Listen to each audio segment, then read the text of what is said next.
বন্ধুরা, আজ করব তেল কই। এখানে 8 পিস কই মাছ নিয়ে নিয়েছি, ভালো করে ধুয়ে নিয়ে এসেছি। এর মধ্যে দিয়ে দেব নুন পরিমাণ মতো, তারপরে দিয়ে দেব হলুদ,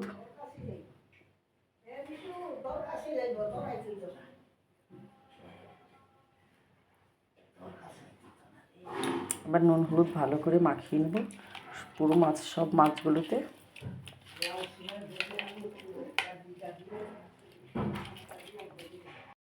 মাছগুলোকে নুন হলুদ মাখিয়ে নিয়েছি। কড়াইতে তেল দিয়ে দেব।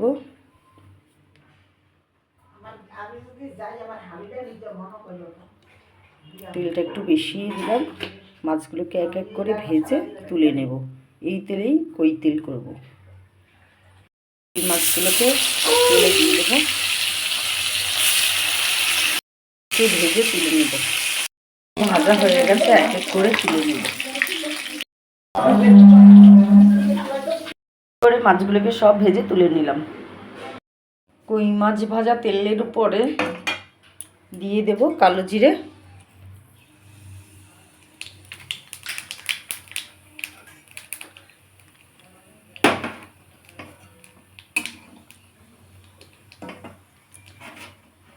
দিয়ে দেবো পেঁয়াজ বাটা।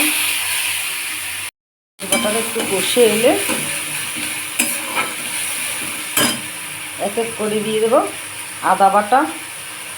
ওটা পেস্ট করে নিচ্ছি, সেটা দিয়ে দিলাম। ভালো করে মশলাটাকে কষিয়ে নেব।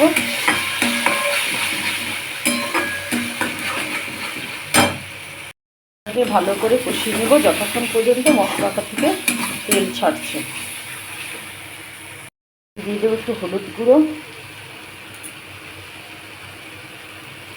একটু নুন, আবারও মশলাটাকে ভালো করে কষিয়ে নেব। কত সুন্দর তেল বেরিয়ে গেছে, মশলা কষানো হয়ে গেছে, তার মানে তেল ছেড়ে দিয়েছে। দেখুন,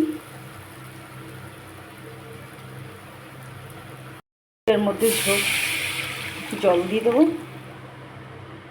জল দিয়ে দিলাম। জলটা একটু ফুটে এলে মাছগুলো দিয়ে দেবো। যেহেতু ধনেপাতার সিজন, তাই আমি উপর থেকে একটু ধনেপাতা ছড়িয়ে দেব। রেডি হয়ে গেল তেল কই। দেখুন বন্ধুরা, উপর থেকে কত সুন্দর তেল ছেড়ে দিয়েছে। তেল কই রেডি। এবার নামিয়ে নেব। রেডি হয়ে গেল তেল কই, নামিয়ে নিলাম। গরম গরম ভাতে খুব ভালো লাগবে খেতে। যদি আমার এই রান্নাটা ভালো লেগে থাকে, আপনারা অবশ্যই বাড়িতে একবার ট্রাই করুন। আমার রেডি হয়ে গেল তেল কই, নামিয়ে নিলাম। গরম গরম ভাতে খেতে খুব ভালো লাগবে।